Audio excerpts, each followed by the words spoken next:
Chapter 1 of Creepy Tales by Edgar Allan Poe. Recording by Anne Boulay. Creepy Tales by Edgar Allan Poe. The Telltale Heart. True. Nervous. Very, very dreadfully nervous I had been and am. But why will you say that I am mad? The disease had sharpened my senses, not destroyed, not dulled them. Above all was the sense of hearing acute. I heard all things in the heaven and in the earth. I heard many things in hell. How then am I mad? Hearken, and observe how healthily, how calmly I can tell you the whole story. It is impossible to say how the first idea entered my brain, but once conceived, it haunted me day and night. Object there was none. Passion there was none. I loved the old man. He had never wronged me. He had never given me insult. For his gold I had no desire. I think it was his eye. Yes, it was this. He had the eye of a vulture, a pale blue eye with a film over it. Whenever it fell upon me, my blood ran cold, and so by degrees, very gradually, I made up my mind to take the life of the old man, and thus rid myself of the eye forever. Now this is the point. You fancy me mad. Madmen know nothing. But you should have seen me. You should have seen how wisely I proceeded, with what caution, with what foresight, with what dissimulation I went to work. I was never kinder to the old man than during the whole week before I killed him. And every night, about midnight, I turned the latch of his door and opened it. Oh, so gently. And then, when I had made an opening sufficient for my head, I put in a dark lantern, all closed, that no light shone out, and then I thrust in my head. Oh, you would have laughed to see how cunningly I thrust it in. I moved slowly, very, very slowly, so that I might not disturb the old man's sleep. It took me an hour to place my whole head within the opening so far that I could see him as he lay upon his bed. Ha! Would a madman have been so wise as this? And then, when my head was well in the room, I undid the lantern cautiously. Oh, so cautiously, for the hinges creaked. I undid it just so much that a single thin ray fell upon the vulture-eye. And this I did for 7 long nights, every night just at midnight, but I found the eye was always closed, and so it was impossible to do the work, for it was not the old man who vexed me, but his evil eye. And every morning, when the day broke, I went boldly into the chamber and spoke courageously to him, calling him by name in a hearty tone, and inquiring how he has passed the night. So you see, he would have been a very profound old man, indeed, to suspect that every night, just at 12, I looked in upon him while he slept. Upon the 8th night I was more than usually cautious in opening the door. A watch's minute hand moved more quickly than mine did. Never before that night had I felt the extent of my own powers, of my sagacity. I could scarcely contain my feelings of triumph. To think that there I was, opening the door, little by little, and he had not even to dream of my secret deeds or thoughts. I fairly chuckled at the idea, and perhaps he heard me, for he moved on the bed suddenly, as if startled. Now you may think that I drew back, but no.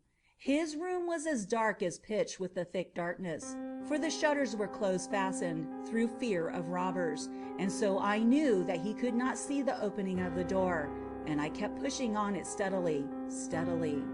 I had my head in, and was about to open the lantern, when my thumb slipped upon the tin fastening, and the old man sprang up in bed, crying, "Who's there?" I kept quite still and said nothing.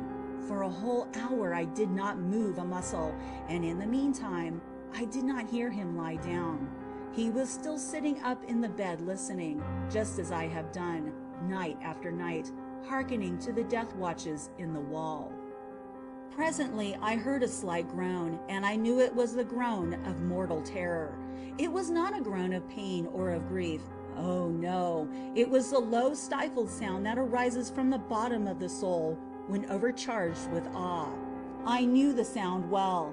Many a night, just at midnight, when all the world slept, it has welled up from my own bosom, deepening, with its dreadful echo, the terrors that distracted me.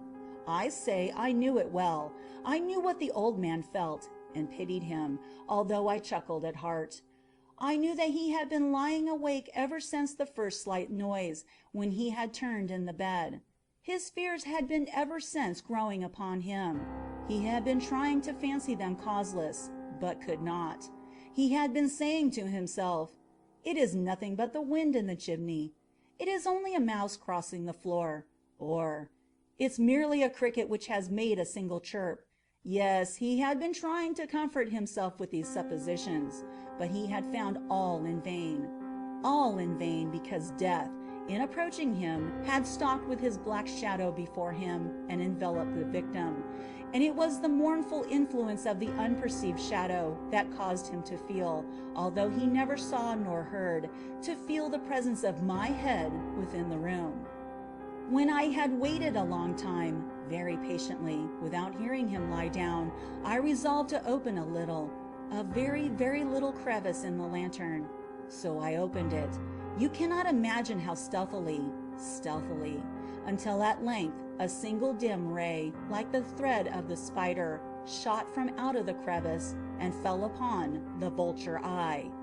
It was open, wide, wide open, and I grew furious as I gazed upon it. I saw it with perfect distinctness, all a dull blue with a hideous veil over it that chilled the very marrow in my bones. But I could see nothing else of the old man's face or person, for I had directed the ray as if by instinct, precisely upon the damned spot. And have I not told you that what you mistake for madness is but over-acuteness of the sense? Now, I say, there came to my ears a low, dull, quick sound, such as a watch makes when enveloped in cotton. I knew that sound well, too. It was the beating of the old man's heart. It increased my fury, as the beating of a drum stimulates the soldier into courage. But even yet I refrained and kept still. I scarcely breathed. I held the lantern motionless. I tried how steadily I could maintain the ray upon the eye. Meantime the hellish tattoo of the heart increased. It grew quicker and quicker, and louder every instant. The old man's terror must have been extreme. It grew louder, I say, louder every moment. Do you mark me well? I have told you that I am nervous. So I am. And now at the dead hour of the night, amid the dreadful silence of that old house, so strange a noise as this excited me to uncontrollable terror. Yet for some minutes longer I refrained and stood still. But the beating grew louder. I thought the heart must burst. And now a new anxiety seized me. The sound would be heard by a neighbor. The old man's hour had come. With a loud yell, I threw open the lantern and leaped into the room. He shrieked once only. In an instant I dragged him to the floor and pulled the heavy bed over him. I then smiled gaily to find the deed so far done. But for many minutes the heart beat on with a muffled sound. This, however, did not vex me. It would not be heard through the wall. At length it ceased. The old man was dead. I removed the bed and examined the corpse. Yes, he was stone dead. I placed my hand upon the heart and held it there many minutes. There was no pulsation. He was stone dead. His eye would trouble me no more. If still you think me mad, you will think so no longer when I describe the wise precautions I took for the concealment of the body. The night waned, and I worked hastily, but in silence. First of all, I dismembered the corpse. I cut off the head and the arms and the legs. And then I took up 3 planks from the flooring of the chamber and deposited all between the scantlings. I then replaced the boards so cleverly, so cunningly, that no human eye, not even his, could have detected anything wrong. There was nothing to wash out, no stain of any kind, no blood spot whatever. I had been too wary for that. A tub had caught all. Ha ha ha! When I had made an end of these labors, it was 4 o'clock, still dark as midnight. As the bell sounded the hour, there came a knocking at the street door. I went down to open it with a light heart, for what had I now to fear?